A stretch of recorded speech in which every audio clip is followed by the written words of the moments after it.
அடங்கக்கூடியவர் அல்ல. அடங்க மறு அத்துமீறு தான் அவருடைய கேரக்டர். மிரட்டலுக்கு பணியக்கூடியவரும் இல்ல. ஆனா அந்த அழுத்தம்ங்கிறது ராஜினாமா பண்றியா இல்லையா அப்படிங்கிறது அழுத்தம் இல்ல.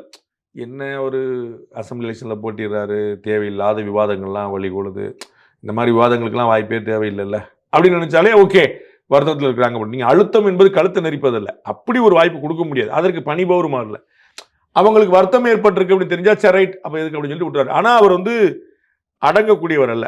அடங்க மறு அத்துமீறு தான் அவருடைய கேரக்டர். அவர் வந்து ரொம்ப ரொம்ப கவனமா நிதானம். அதே சமயத்தில் வந்து படித்தவர், நிதானமானவர், பண்பட்டவர், வயது இருக்கு, அனுபவம் இருக்குது, மூப்பு நாட்ட பாடம் கற்றவர். அதனால தடாலடியா செய்ய மாட்டார். தடாலடியா பேசுவார், ஃபீலிங்கா பேசுவார், தடாலடியா பேசுவார். ரொம்ப நிதானமா செயல்படுவார்.